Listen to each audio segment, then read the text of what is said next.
65 million years ago, a world that belonged to the dinosaurs suffered a cosmic catastrophe, obliterating the kingdom of Tyrannosaurus rex.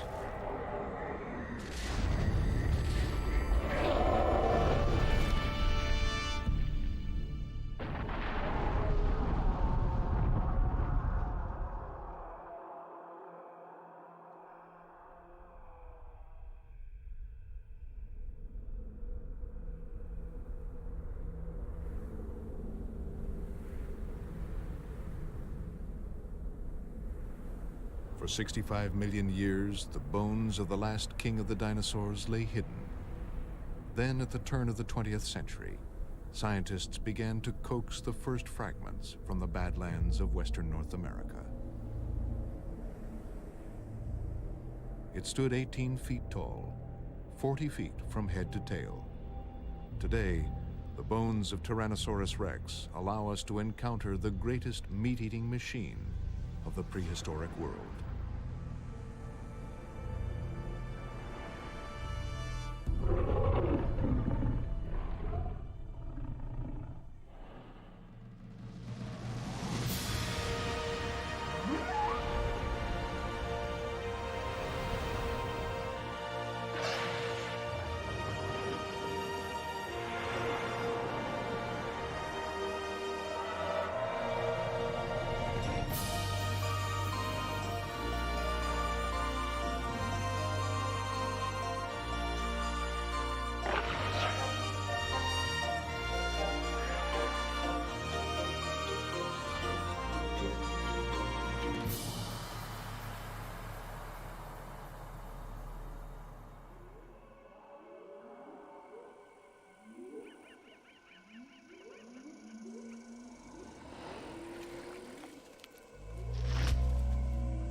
Tyrannosaurus rex has become the most famous of the dinosaurs, the ultimate expression of savagery and power.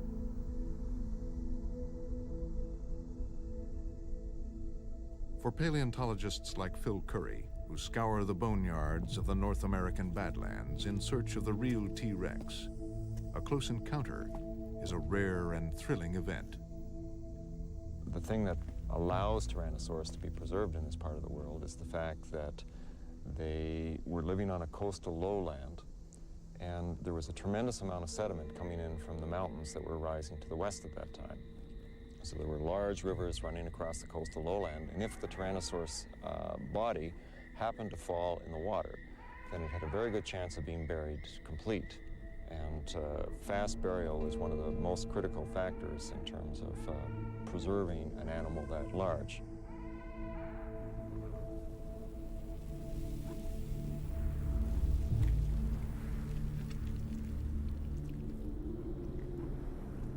So far, 17 skeletons of Tyrannosaurus have been found, all of them from Wyoming north into Alberta and Saskatchewan. Now, Tyrannosaurus probably had a much more extensive range than that. It almost certainly lived all the way from the Arctic Ocean down to the Gulf of Mexico. Only 17 skeletons have been unearthed of the many millions of animals that once lived and died. A handful of clues to the mysteries of this ferocious but elusive beast.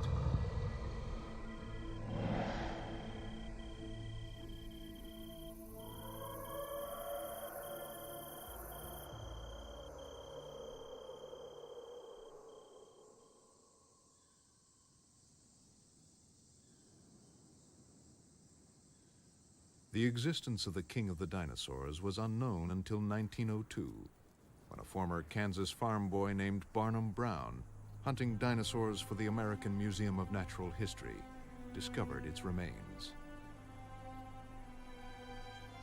A dinosaur bone used as an office paperweight had caught his attention. Brown traced it back to Hell Creek in Montana. But what would he find there? Even the man who would become known as Mr. Bones could hardly dare to hope for the rarest of the rare, a giant meat-eater. But that is exactly what he found, halfway up a steep and treacherous canyon wall. But 6 years of backbreaking work yielded only incomplete fragments. Then in 1908, Brown discovered the almost intact skeleton he would call my favorite child. For Tyrannosaurus rex, the journey back to life and legend had begun.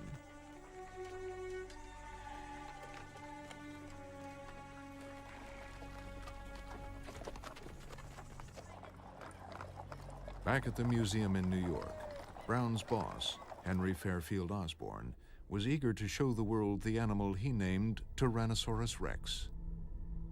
While the bones were being prepared, Osborn and Brown used models to recreate a dynamic vision of the living tyrant lizard king. Long, powerful hind legs carried the body upright, balanced by a long tail. The massive head was armed with 13 dagger-like saw-bladed teeth in each jaw. The Tyrannosaurus was capable of destroying any of the contemporary creatures, and was easily the king of the period and monarch of its race. But nearly 2 tons of bones could not be mounted to match Osborn and Brown's vision of an agile, almost bird-like beast. Their compromise design for an upright, more static pose, which we now believe to be wrong, dominated how we saw T-Rex for more than 50 years. The unveiling of T-Rex in 1915 created a popular sensation.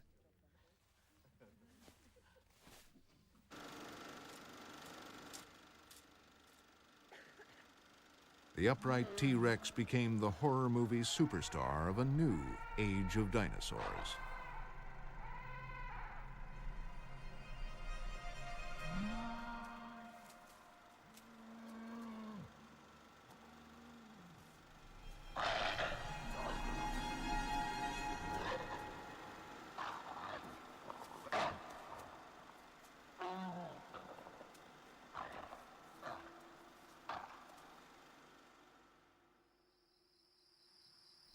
"80 years later in Montana, the painstaking search begun by Barnum Brown for the real T-Rex continues.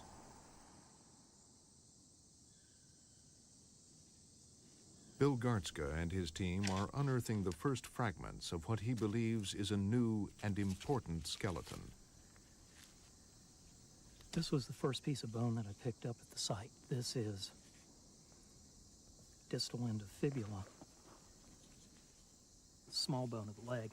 So it sits something like this into the ankle of the animal. And it's interesting in several respects. First of all, you see this iron core in the middle? Carnivorous dinosaur bones are hollow. This was the first indication that I had something really interesting. We hadn't been here, even 10 minutes picking up fragments when Sean, who's the group leader, found this. This is a Tyrannosaurus tooth, and this has the enamel weathered off, but it still has the ridges where the serrations on the enamel would have been. So we knew with these two pieces that we had a Tyrannosaur.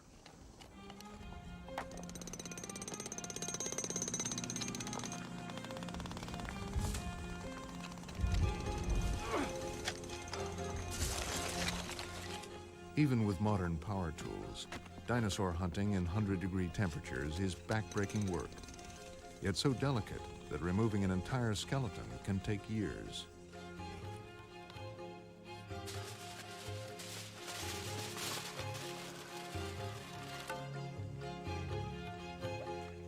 Today, just as they did 100 years ago, the bones of T-Rex leave the Badlands as precious cargo, protected in plaster jackets.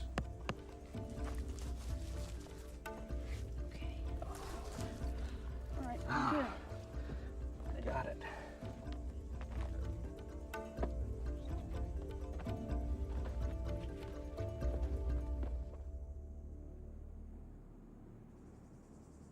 But fossilized bones are not the only remains that can shed light on the life of an animal. There are many other clues that can fill in some crucial details.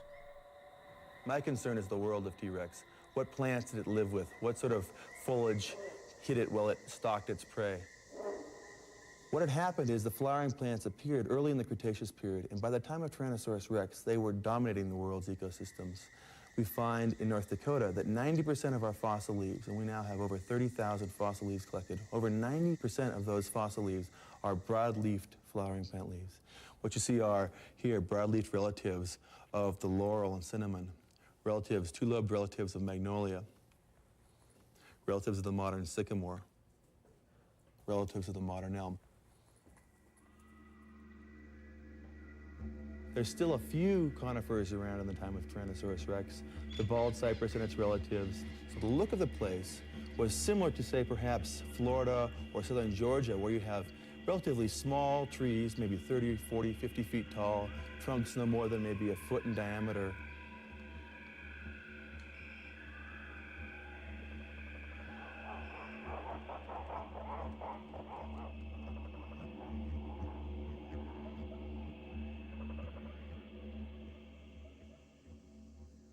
By the time Tyrannosaurus was living in North America, most of the modern families of plants and animals had already appeared on the Earth.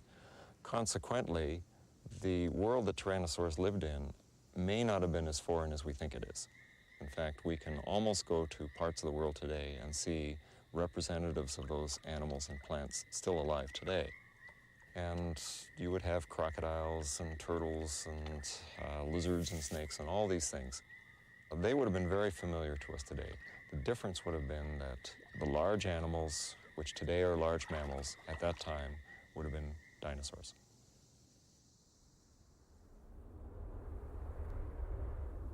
Just as plant-eating animals outnumber meat-eaters today, the plant-eating dinosaurs outnumbered carnivores millions of years ago. Phil Curry is leading a team of scientists excavating a herd of duck-billed plant-eaters called Edmontosaurs. Dinosaurs like these probably were favorite dinners for T-Rex. Well, we've got about, I'd say 65 or so Tyrannosaur teeth, a few small theropods, lots of tooth-marked bone as well. Mm-hmm. Do you think there's enough Edmontosaurus material in here to indicate that this was a herd of Edmontosaurus? Well, we've got at least 8 individuals, 8 big Edmontosaurs, but we also have evidence of some very small animals based on some of the lower limb bones. So it appears like we've got older adults with smaller individuals, which to me indicates we may have had a herd in this area. Bone beds like this are a pretty good indication that many of the prey species for animals like Tyrannosaurus rex were in fact herding animals. These animals were herding probably because they were moving from region to region as food resources changed over the course of the year. I would suspect that the Tyrannosaurs were in fact following these herds, and that the old individuals and that the young individuals that strayed too far from the herds were the most likely prey for the Tyrannosaurs, and these are the animals they actively hunted down.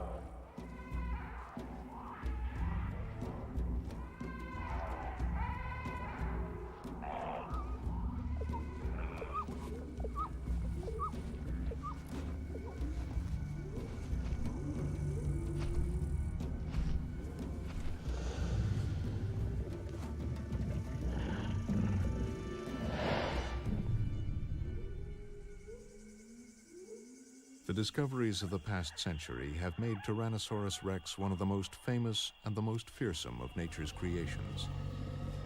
But how did such a ferocious giant come into being? Where does it fit in the history of life on Earth? Today, we know that T-Rex's ancestry can be traced back to a tiny creature whose skull can fit into the palm of your hand. This is Eoraptor, or the dawn stealer. It's the oldest and first predatory dinosaur that we know of in the fossil record. And it has some of the basic adaptations that were to carry predatory dinosaurs through 150 million years of evolution to something like the Tyrannosaurus behind me. The skull shows some of the classic features of the predatory dinosaurs. One of those features involves the lower jaw. At the midpoint of the lower jaw, there's a joint that allowed the lower jaw to flex, like a flexible joint that if something was caught in the jaws, those jaws would clamp around something that might be a live prey item. And this kind of lower jaw is present in Tyrannosaurus. It's present in every other predatory dinosaur that we know of. And Eoraptor is the first to show that adaptation in the fossil record.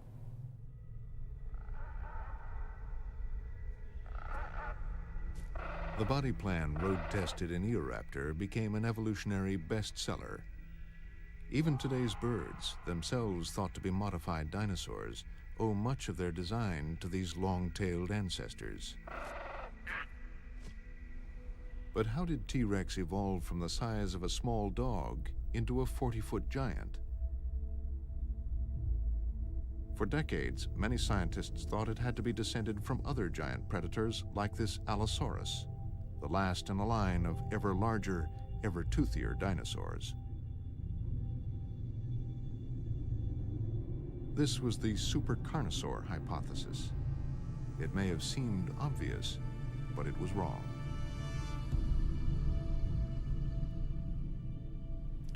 We used to have very simple views about how the different groups of meat-eating dinosaurs were related to each other. In recent years, though, as we've discovered more and more about the anatomy, these views have changed.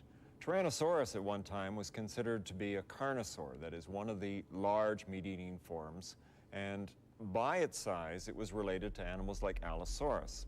But in recent years, as we started to look more closely at the anatomy, there were a lot of things about tyrannosaurs that did not fit that picture. One example is the foot. And if we look at this pinched out third toe, in fact, this is the kind of characteristic we see in many of the other late Cretaceous dinosaurs, but all of them are small dinosaurs. They're not these big meat eaters that we're so familiar with, animals like Allosaurus. Looking at the foot and a whole suite of other characters in the skeleton, we now realize that tyrannosaurs are in fact small meat-eating dinosaurs that have grown extremely large, and they're not related to the other meat-eating dinosaurs that are large at all. Anatomical detective work can easily identify dinosaurs to whom T-Rex is not related. But tracing its family tree back through time is more difficult. A huge gap in the fossil record precedes the sudden appearance of T-Rex's first large predecessor.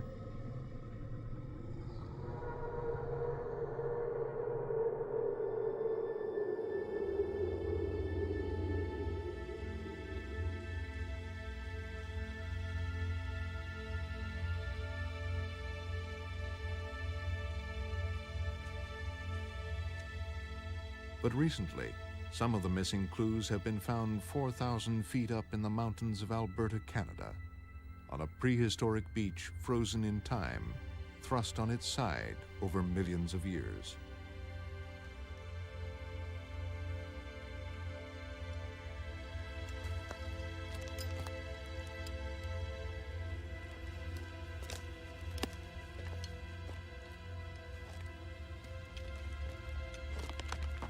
The richest dinosaur footprint site in all of Canada is in a coal mine in Grande Cache, Alberta. In these 100-million-year-old rocks, we have evidence of armored dinosaurs, meat-eating dinosaurs of different kinds, and large plant-eating dinosaurs. The footprints are all in trackways, and they go across this enormous cliff face, which at one time must have been a mud flat at the edge of the sea. What's important about this site is that because of the age, 100 million years ago, we don't have equivalent bone sites in this part of the world. And so we have to do a little bit of guesswork in terms of identifying the dinosaurs. And I don't think there's any question at all that these are not tyrannosaur tracks. but their long, slender toes suggest to me that these were made by giant Coelurosaurs. And we feel these days that giant Coelurosaurs may have been the ancestor of Tyrannosaurus rex.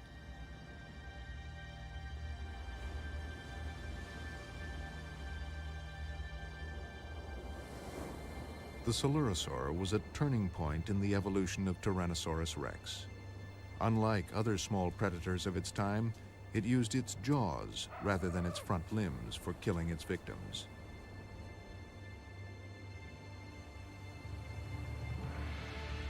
That adaptation would set the stage for the rise of T. rex and its unique appearance.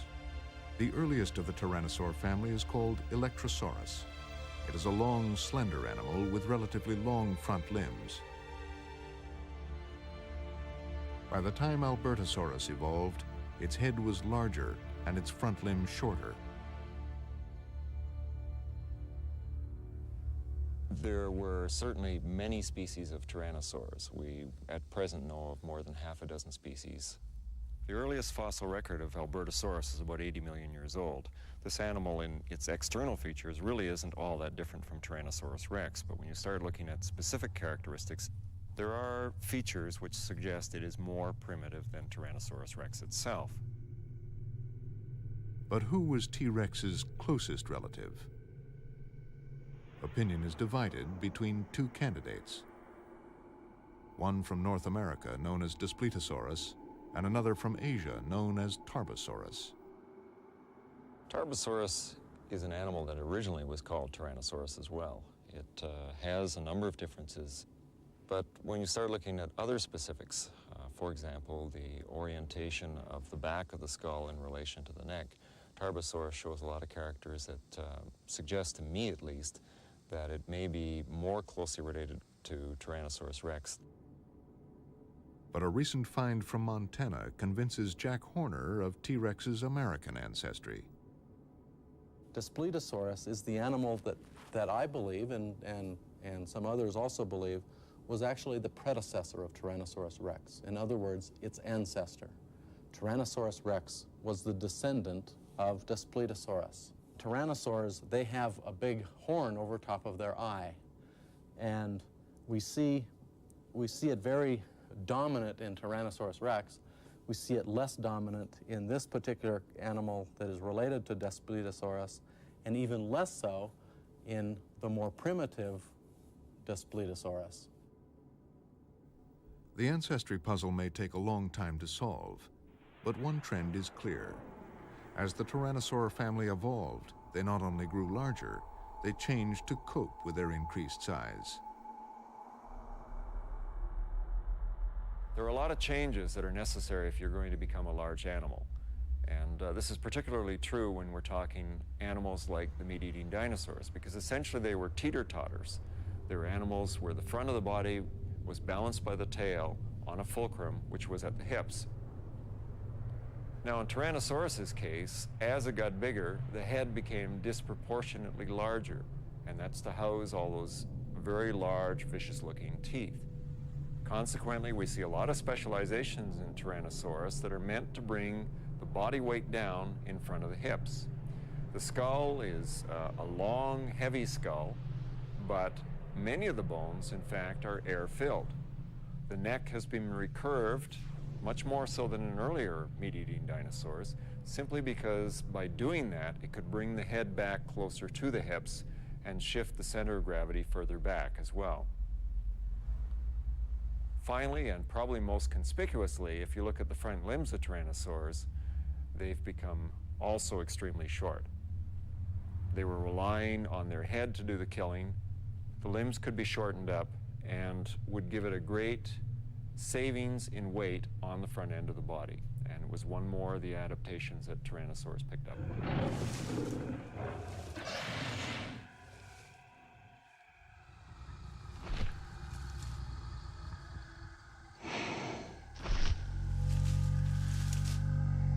Ever since the first skeleton of T. rex was assembled 80 years ago, most people have assumed that the king of dinosaurs must have been a slow and lumbering beast. But that view is changing. From this position, one gets a sense of what an enormous animal Tyrannosaurus rex really is. In fact, this animal is so big and so massive that for a long time, everybody thought that this had to be a slow-moving animal. In recent years, though, we've been looking more closely at the anatomy of the hind leg of these dinosaurs. And what we see is not necessarily what we expected to see. The relative proportions of the individual leg bones of Tyrannosaurus give us an idea of how fast this animal could be. Now, in fast-moving animals like ostriches, the upper leg bone is relatively short compared to the lower leg bones. In Tyrannosaurus, we see the same kind of pattern. Lower bones are as long or longer than the upper bones. This continues, in fact, down into the foot, where if we look at the flat of the foot, or what would be the flat of the foot in a human being, this unit is also very long. All in all, then, if we look at the characters that we see in the hind legs of Tyrannosaurus, I don't think there's any question at all that, in spite of its massive size, this is an animal that was built for speed, and it's an animal that, in fact, could outrun any of its potential prey in its world.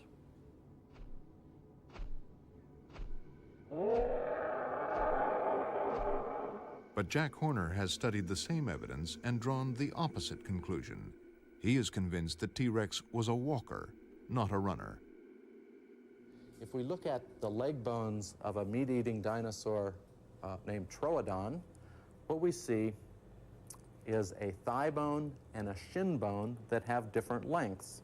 We see that the thigh bone is shorter than the shin bone. And this is true of every single one of the non-tyrannosaurs. We see the same thing in ostriches, we see the same thing in emus and rheas and all these running birds. Animals that run fast have a short thigh bone and a long shin bone. The primitive feature is running. That means in evolution, you have to evolve legs for walking because there were no dinosaurs that were adapted for walking before we get to the tyrannosaurs. If we look at tyrannosaurs, the thigh bone and the shin bone are either the same length or the thigh bone is slightly longer than the shin bone. This is a feature that is good for walking.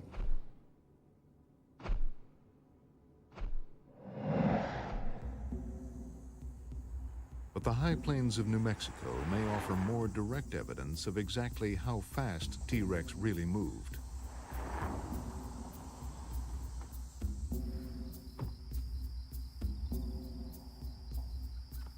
Martin Lockley follows the trail of fossilized footprints across North America. He has seen and cataloged thousands. But one footprint receives special treatment. It's so unique that its location is a tightly guarded secret. We're inside a high security area in the New Mexico backcountry. This fenced enclosure contains this extraordinary and unique fossil footprint. This is the only Tyrannosaurus footprint anywhere in the world. This footprint was probably made not far from some river in the mud, and then it was filled in when the river flooded and washed a sheet of sand over this trampled area. This is the casting that was filled in by sand, now sandstone. This track is on the order of 3 feet long. It's 2 feet wide, and it's almost a foot deep. This was made by an animal that probably weighed in at around 5 tons. It's sitting on a block that's about 9 feet long.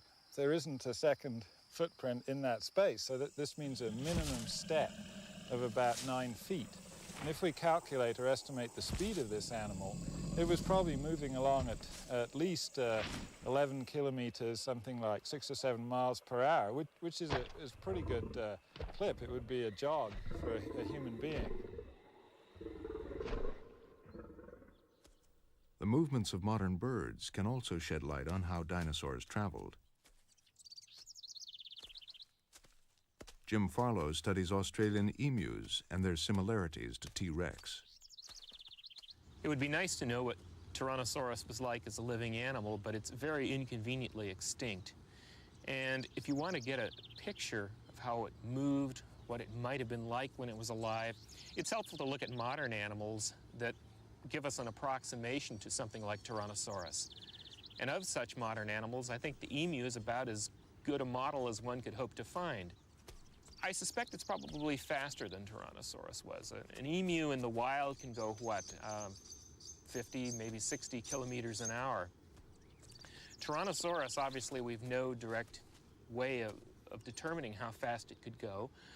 But based on the calculations of the strength of its bones relative to the size of the animal, I would think that a good ballpark figure for the top speed of Tyrannosaurus might be something on the order of 30, 40 kilometers per hour. If you look at the way this emu walks, the way it puts its feet one in front of the other, it's a striding walker. It doesn't hop like a kangaroo. And if you look at the way it picks up its feet as it goes, I think this is about as close to a Tyrannosaurus as we can find in our modern world. And that's part of the fascination that emus have for me. But emus and other modern birds without tails may not provide a completely accurate model. Other scientists pursue a more distant cousin. The animal I have here, and the reason I think crocodilians are worth spending a lot of time looking at, this is a saltwater crocodile, and it retains many of the features that we think the primitive dinosaur ancestor might have had.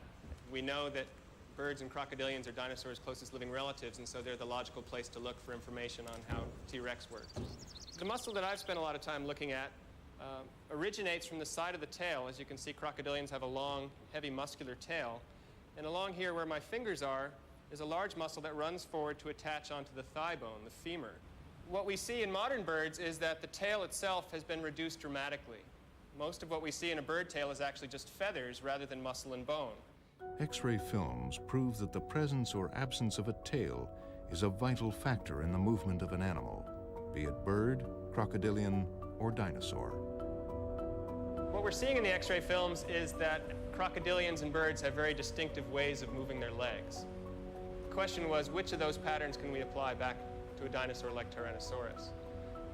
Birds use a lot of knee movement. The hip is very, very stable, whereas in crocodilians, they're using lots of hip movement, and that seems to be driven by this muscle running from the tail to the thigh bone. Fortunately for this muscle, there's a very distinct scar, a bony attachment, on the thigh bone that we can see in fossils like in T-Rex, suggesting that that muscle existed and probably was working in a similar way in these forms. What I'm suggesting is that in Tyrannosaurus, we have a unique combination of features. A tail that's more similar to what we see in crocodilians, and yet a bird-like lower limb. So a bird knee, a bird ankle, and a bird foot with a kind of crocodilian hips. And so in Tyrannosaurus rex, I'm predicting then we would have a unique combination of features, working in a way unlike any other living animal today.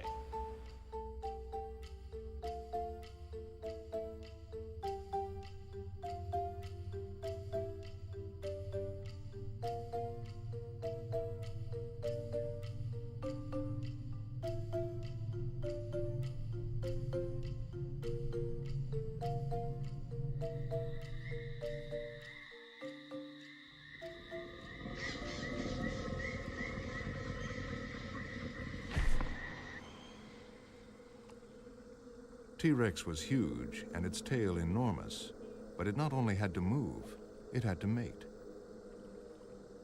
Again, modern crocodiles may offer us a glimpse of the mechanics of T-Rex sex.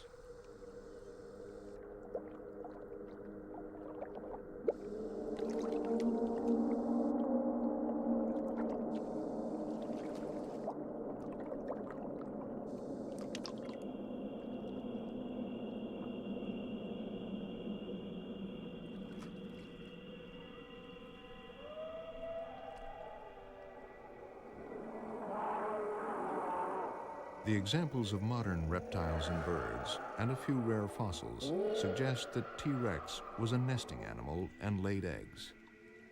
I have in front of me some dinosaur eggs from China, and these are very elongated, kind of the shape that we would expect for Tyrannosaurus rex.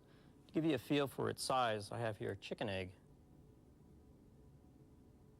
But what's really exciting and very rare is this clutch of eggs here, which are very badly crushed, but we do have an embryo that's lying here. We can see the eye socket, the skull, the backbone in here, the pelvis, the hind leg. This embryo is about the size that we would expect for a Tyrannosaurus rex. We can imagine this hatchling coming out of the egg and scurrying off into the underbrush, or possibly, if there was parental care, it may have scurried off and joined its parents.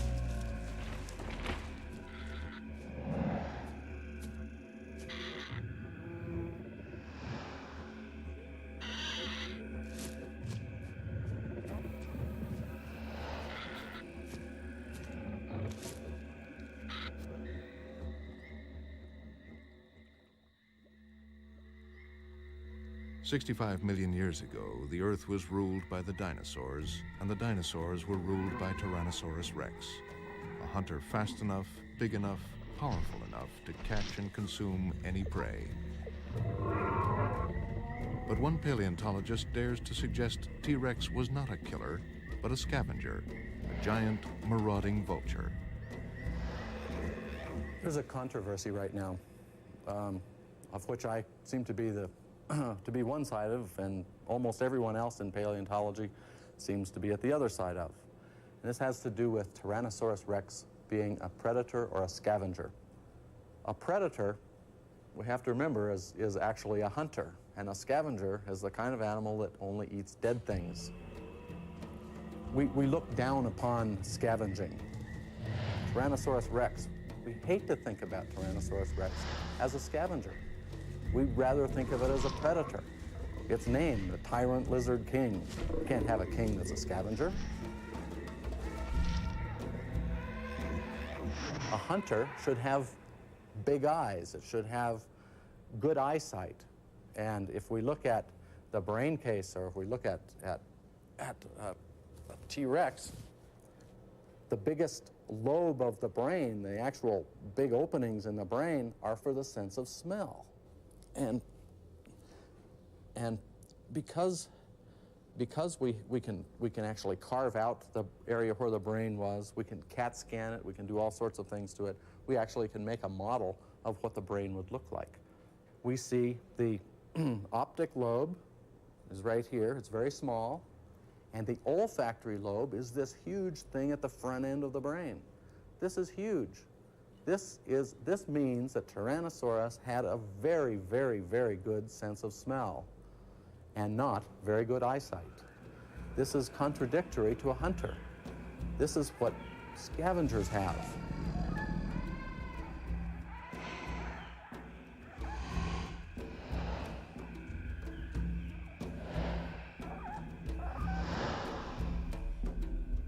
Horner's scavenger theory is disputed by Phil Curry, a stalwart defender of T-Rex the hunter.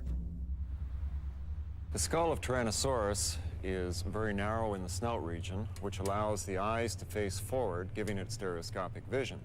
In addition to that, the ears themselves are located in such a way that they should be able to pick up sounds in particular directions. The ears may not look very different from the other carnivorous dinosaurs externally, but internally there are a lot of changes that have taken place. This gives Tyrannosaurus rex a greater range of hearing capabilities. That is, the frequencies that it could hear were lower than what most other dinosaurs could. Since Tyrannosaurus was probably hunting other dinosaurs, which were animals that probably made low sounds, the changes in the ear would allow it to hear those animals better and to hunt them down.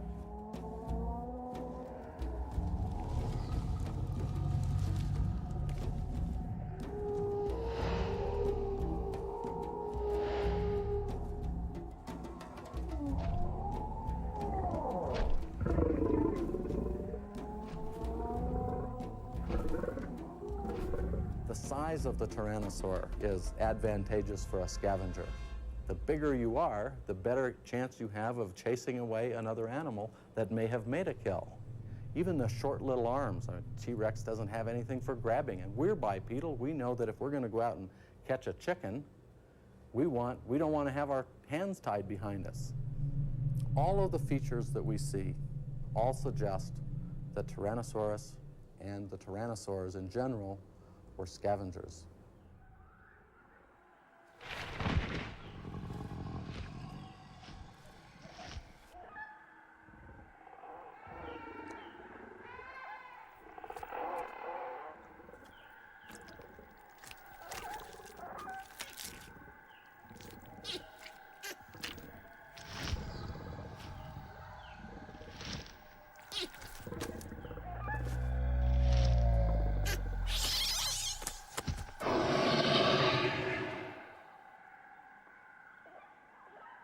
When I look in the jaws of Tyrannosaurus rex, I have little doubt about its predatory capabilities.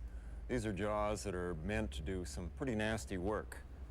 Like other carnivorous animals, Tyrannosaurus rex has teeth that are curved backwards. And at the same time, the tips of the teeth, in fact, curve towards the center of the mouth as well. What this means is that these teeth are specialized in such a way that if the prey is in the mouth and is struggling, the only way for it to escape, really, is to go back further into the throat.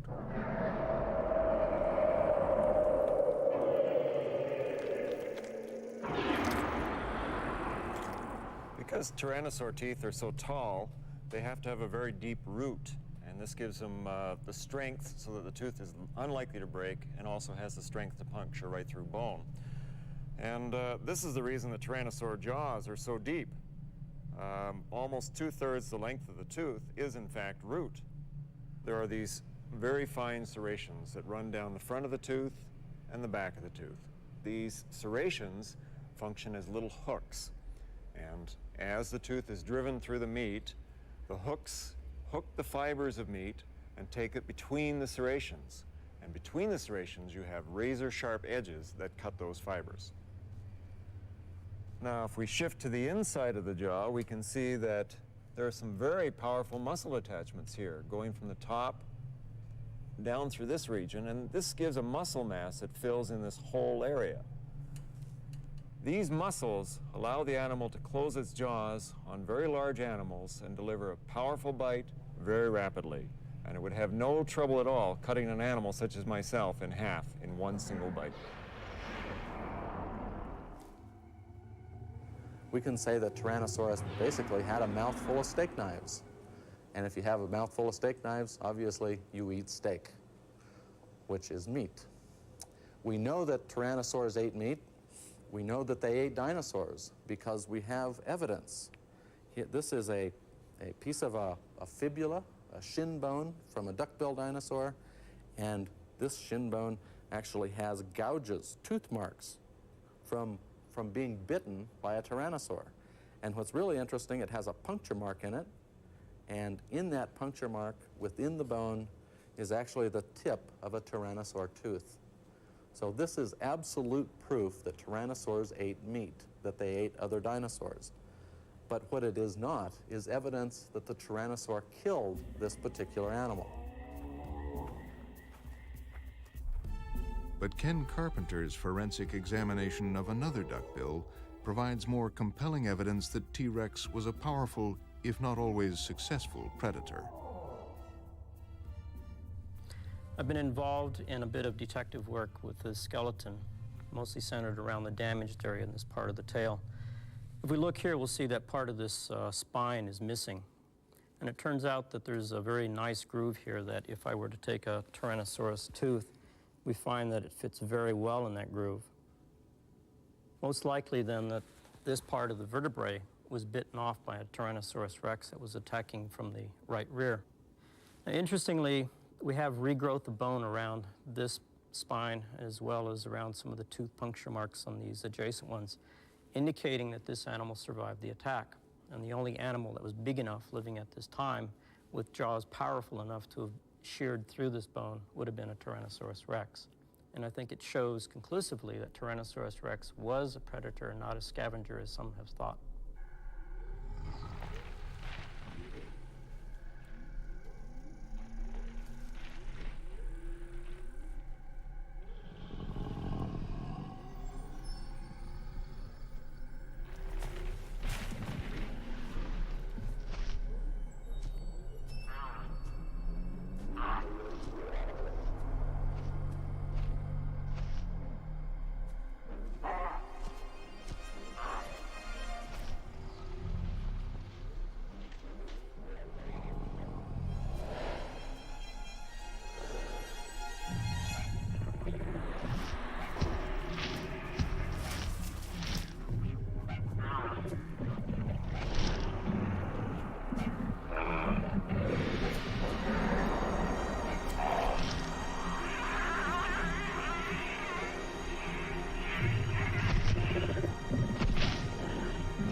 past century, the Badlands of North America have gradually yielded the first clues to a great prehistoric puzzle, evidence of how T-Rex lived.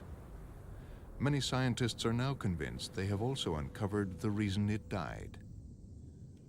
A narrow band of sediment marks the end of the age of dinosaurs and the beginning of the rise of mammals, the boundary between two geological epochs. Cretaceous-Tertiary boundary is well defined in this outcrop right here where we've been digging. Well, the X-ray boundary is known from a very narrow band of clay that was laid down 65 million years ago. We can recognize it on a global scale, and it tells us that something very specific happened at that time, in geological time. There was a rare mineral called iridium found in the clay. It was carried here by an asteroid that smashed into the planet. But did that actually cause the extinction of the dinosaurs? Certainly, it seems to have had devastating effects. The fossil plants below the boundary tell us that there were lush forests existing in this region and throughout the prairie regions that we know as we know them today before the boundary. And right before the boundary, in some sediments that I have studied, we have a very typical cypress swamp, such as the bald cypress swamp that you would find down in southern parts of the United States. And above the boundary, there are no cypress trees. There's nothing in those remains above the boundary that tell us the cypress swamp was around. It was gone. So something happened at that boundary that was very dramatic. It leveled the forest. The standing vegetation was literally clear-cut in a sense. Did this single catastrophe kill T-Rex? There are no fossils in the sediments immediately below the boundary, leading many to argue that the dinosaurs were extinct long before the asteroid impact. But a newly discovered footprint from New Mexico seems to indicate that the dinosaurs were still there. This is the layer with the youngest known dinosaur tracks. They're only 37 centimeters or so below this iridium layer. That could be as little as 1,000 years or less. And what it indicates is that the dinosaurs in this region that made their footprints on this surface lived up until the very last minute. They weren't dying off slowly for hundreds of thousands or millions of years before the KT event. They survived until the 11th hour, if you like.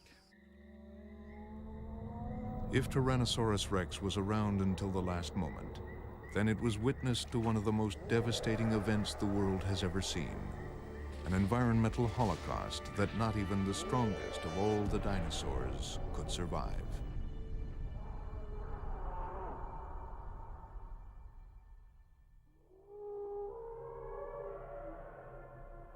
The Badlands have surrendered a few of their secrets, but many questions remain. Hidden somewhere in these canyons are more clues to the ferocious life and mysterious death of the most powerful creature that ever walked the earth.